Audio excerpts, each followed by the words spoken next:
This is the story of Berend Borst, a Dutch veteran. This is his experience of the German invasion. This is the third episode. Borst and his captured comrades will experience hell in a church. Let's begin. When I finally settled down by the bandstand, I noticed for the first time that I was hungry.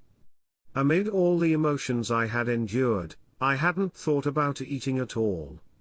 After a few slices of bread I had eaten at the barracks in the morning, I hadn't eaten anything else. I asked the others if they had eaten anything. They confirmed they had bought bread from a baker, which they had to pay a lot for. A good Dutchman would have provided the bread for free to the soldiers who were defending their fatherland. The bread was already sold out, so I couldn't get any more. After a few hours, around 7 o'clock, we were allowed into the church. Straw had been laid in the aisles as it was expected that there would not be enough space for all of us. We were now about 300 prisoners of war. I found a spot on the right side of the pulpit. Most of my friends were sitting with me. There were also Dutch officers in the church, including a captain, 2 first lieutenants, and several ensigns from the infantry, and a first lieutenant from the artillery, as well as 2 adjutant majors, sergeants, and corporals. A few Germans guarded us, taking posts at the exits. We could now observe their armament well. They carried an automatic rifle and a revolver, and additionally, they had a rifle slung across their back. Many had hand grenades tucked into their boots and a gas mask hanging over their shoulder. Their equipment left nothing to be desired. The church was an old building but still in good condition. The interior was well maintained. A beautiful organ stood up above the entrance opposite the pulpit. The church was built on a height so it could be seen from afar. The slender tower, which was built in 2 parts, the second time it was made higher, was on the west side. It was called the Tower of Nazareth by the surrounding places. Why, I do not know. Since I couldn't get any more bread, I had to settle for a piece of German emergency ration that I received, but it was more crust than bread and very tough and tasteless. Anyway, I ate it. Meanwhile, we looked around and discovered that Cor Heestemans, Huub Heestemans' brother, was also in the church. We knew him because he often came to the barracks to visit Huub. He had been mobilized at the airport. I wanted to tell Heestemans that his brother had fallen, but my friends thought it better to wait a bit. It was better that he remained ignorant of Huub's death for now. Here in the church, he could do nothing for his brother, so I waited for a more suitable moment. Slowly the hours crawled by. We could still hear the battles around the village. Shooting was still ongoing, and we occasionally heard a grenade explode in the direction of the airport. Here in the church, in the center of Valkenburg, we were still safe. It was very discouraging to be locked up here while the fatherland was being overrun by a treacherous enemy, and thousands of comrades bravely defended our country. We would much rather have been in the trenches helping to fight off the invader. But we were prisoners of war. The evening fell slowly, it became quiet in the church, and the atmosphere became more oppressive. Forced rest brought thoughts into action.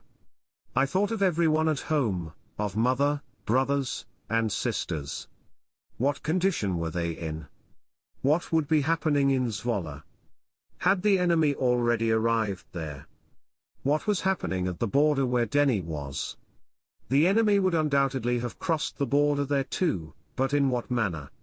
These questions and many others had occupied me on this terrible day of war, but now they weighed heavily on me in this ecclesiastical setting.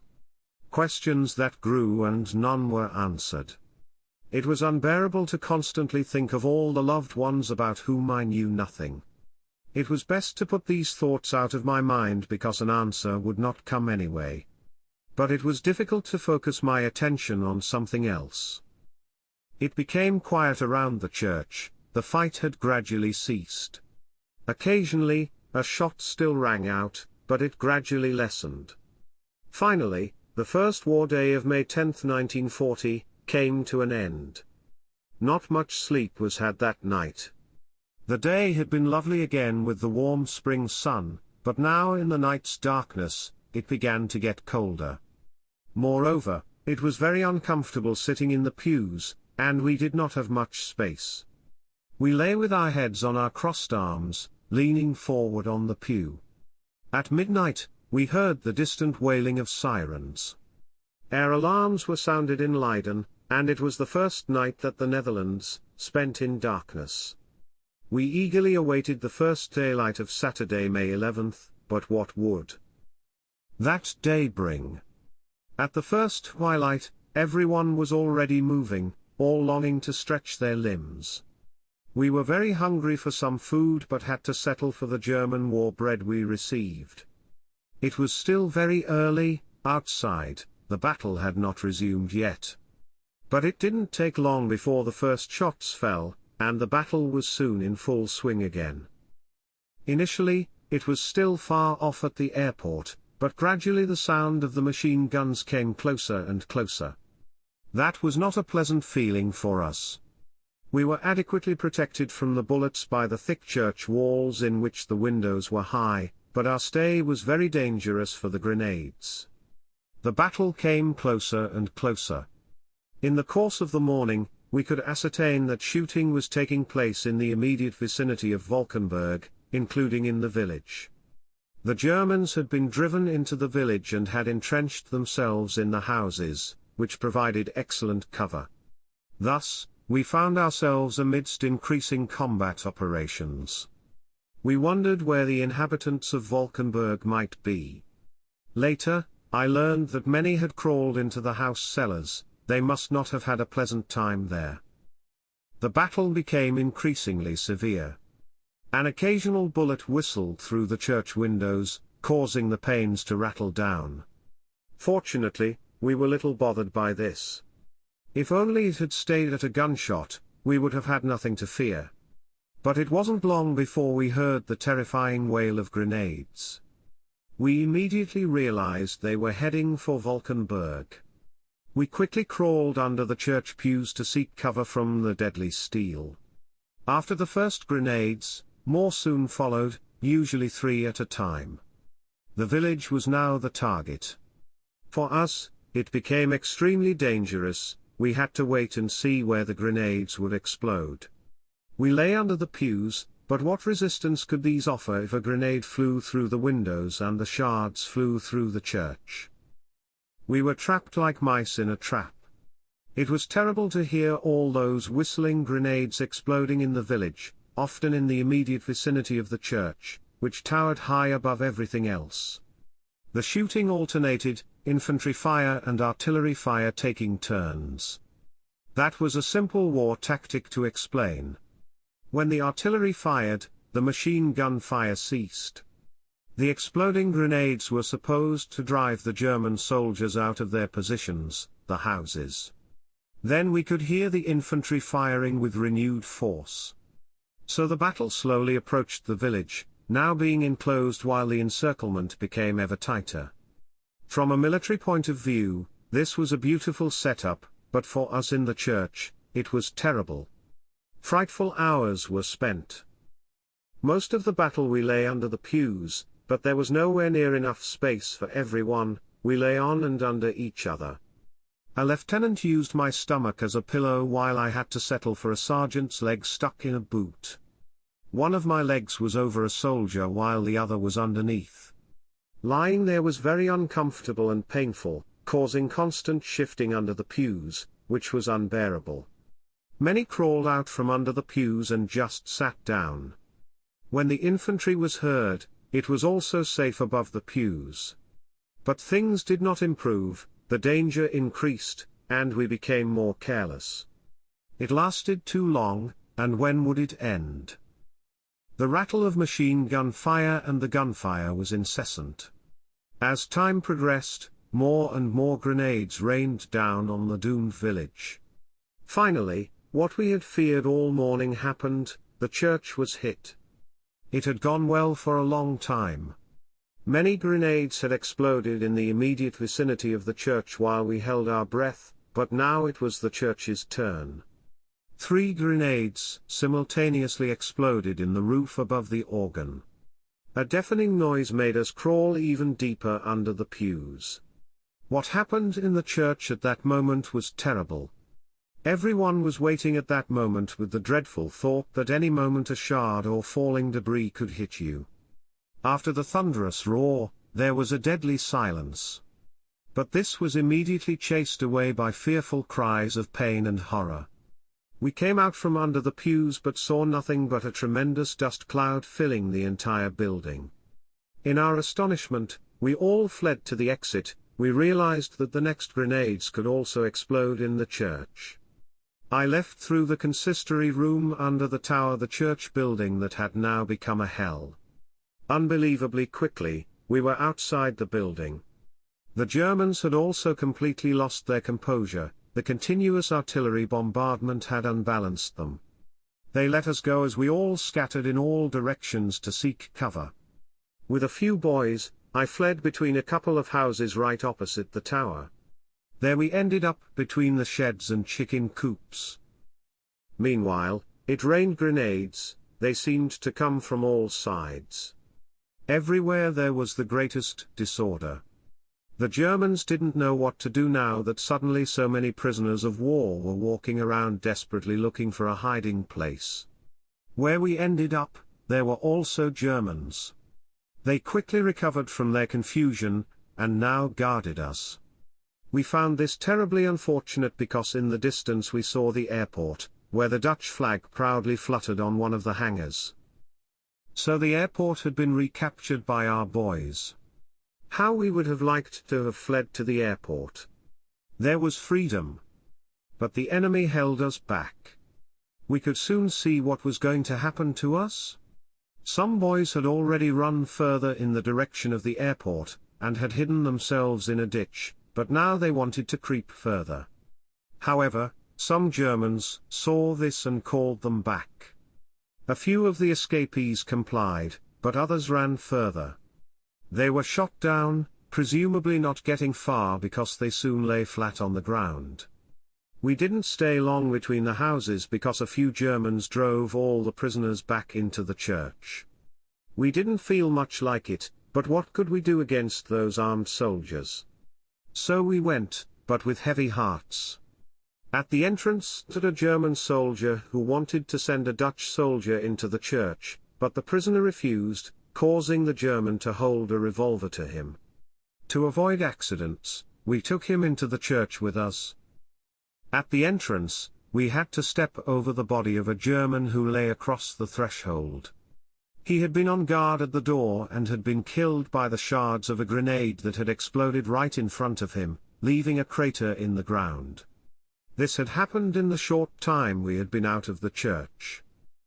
When I entered the church, most were back inside. It was terrible what a mess was found there. From all sides, the war violence grinned at us. The interior offered a terrible sight. On the floor in an aisle, we saw something terrible.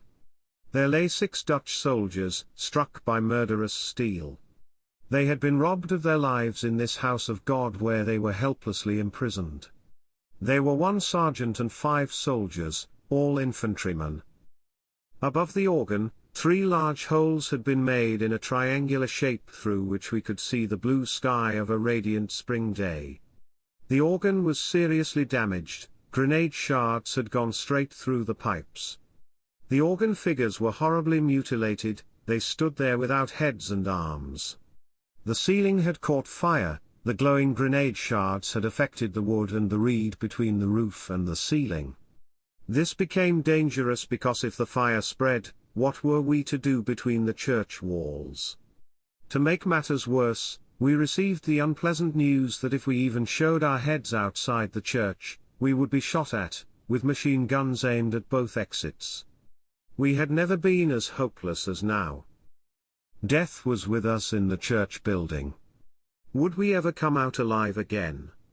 The battle had continued without interruption, machine guns rattled, guns cracked, grenades exploded. The artillery fire was now a particular terror for us.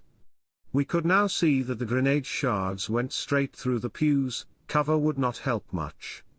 We all felt that there was a slight chance of coming out of this hell unscathed.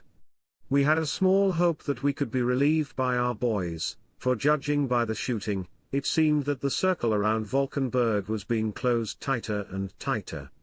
But what would the Germans do to us if they realized they were going to lose? What would await us then? We dared not think about it because we realized that every grenade could be our end. Many started writing. With a pencil, the most intimate thoughts were put on paper, in the hope that the family would receive news after an unexpected death. I also wrote on a piece of paper that I had torn from a box, my farewell thoughts.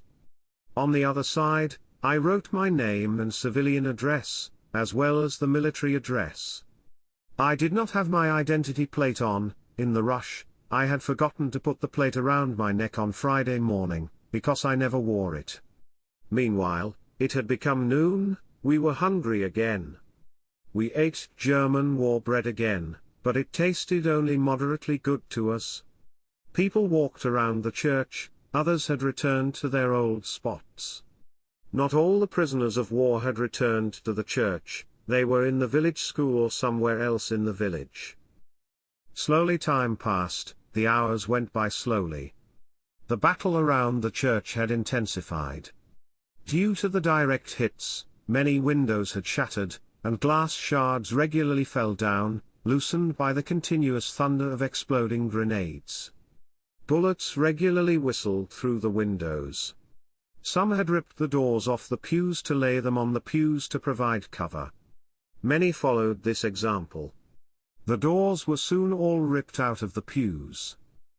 Because this would result in pointless cover, it was suggested to create a good shelter in a corner of the church. This was done, and soon there was a tremendous noise in the church from breaking wood. The shelter was made to the right of the pulpit, where I had been sitting. It was an incredible chaos in the church when we were done.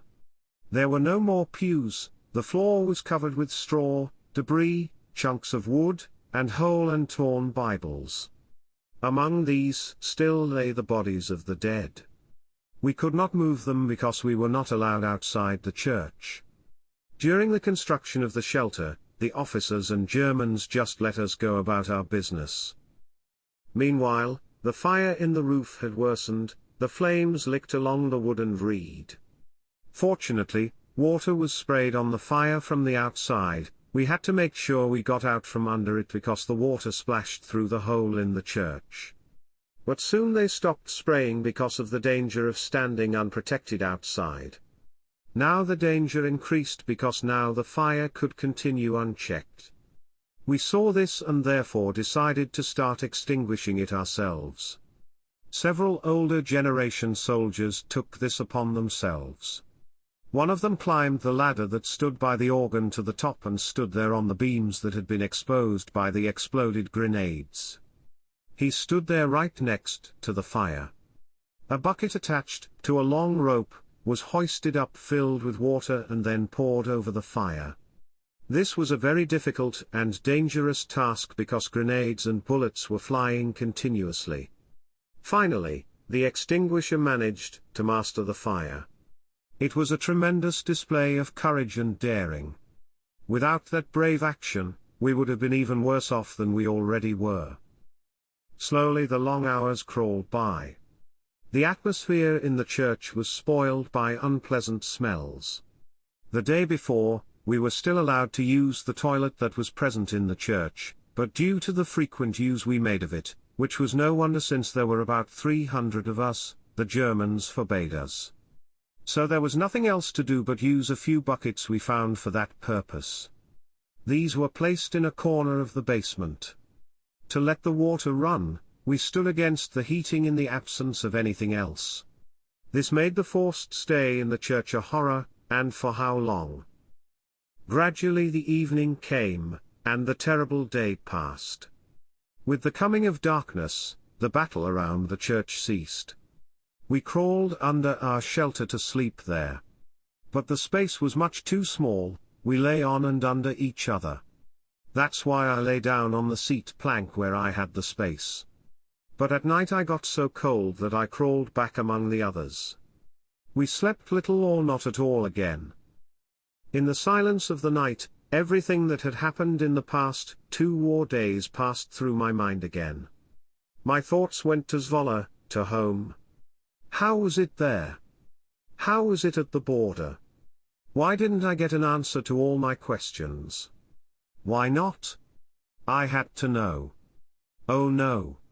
That couldn't be. I was a prisoner of war, locked up in a church that stood in the middle of a hell. The darkness made the stay in the church just as gruesome as the war violence during the day. Finally, the new day came. Sunday, May 12, 1940, Pentecost. The day of the outpouring of the Holy Spirit. The day that would again pour out a wave of war on us. In the church lay notes intended for churchgoers this Pentecost morning. It stated that our people still had the privilege of commemorating Pentecost in peace. How different was reality. Slowly the church filled with daylight again. It had become just as radiant a spring day as the previous days. We walked around the church stretching our limbs. We all looked very unkempt because we could not wash ourselves. Outside the church, it was still quiet and calm, the battle had not resumed.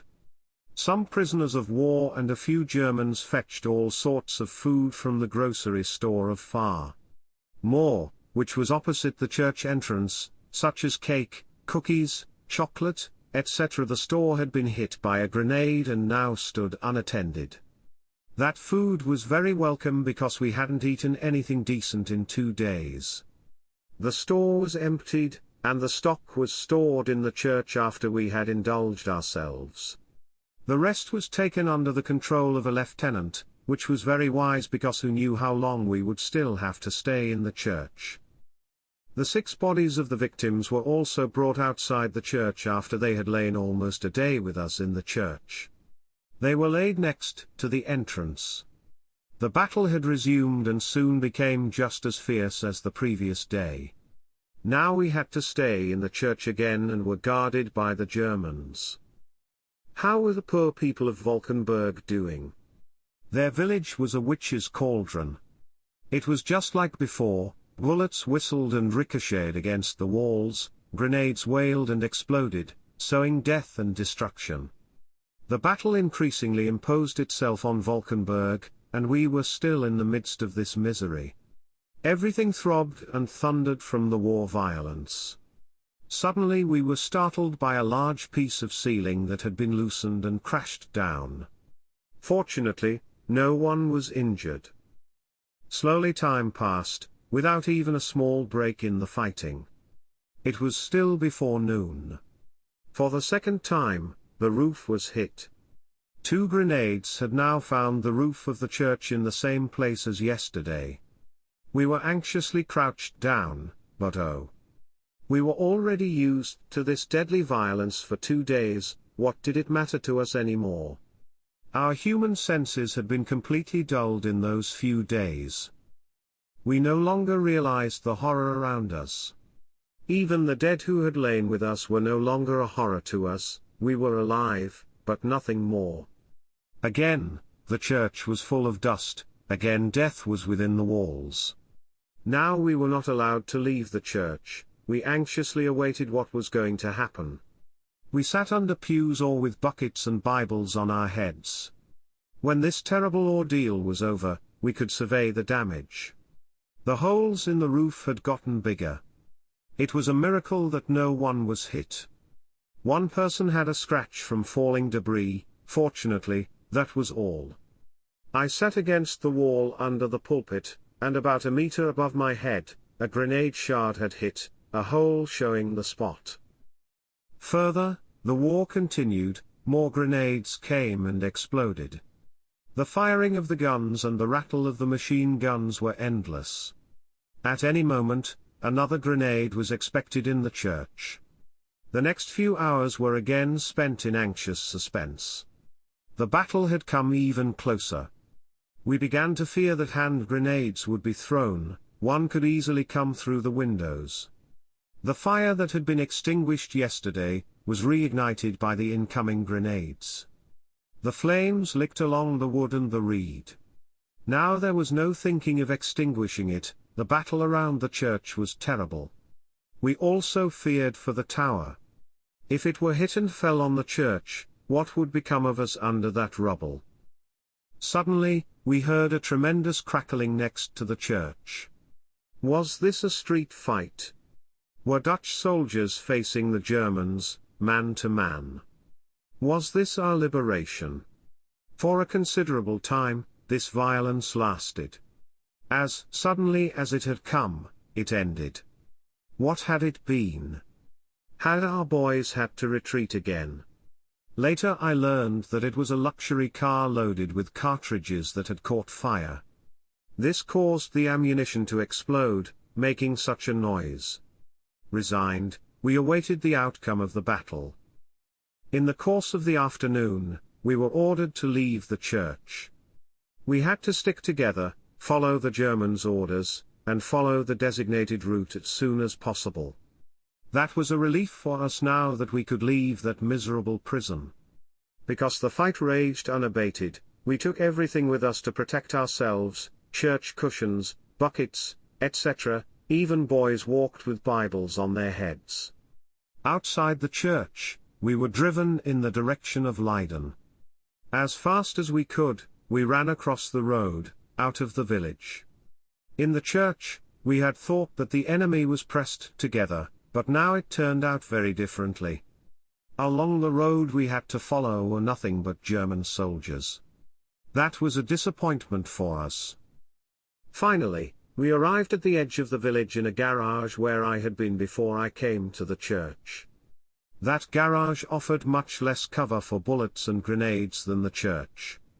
The walls were not as thick, and the windows were much lower. On the front side was a large sliding door of corrugated iron while the roof was made of asbestos plates. We were in the garage for some time when we saw the church on fire through the windows. How could this be? The roof had been burning when we left the church, but it was impossible that now the entire building was on fire. Later I learned that Dutch soldiers had set the church on fire. This was proof that our boys were hot on the heels of the enemy. It's a pity they couldn't liberate us. Now we were in a garage that offered almost no cover. This concludes the third part of the story. Thank you very much for listening. What do you think of these first days of the war for the Netherlands? Please subscribe for more episodes and leave a comment.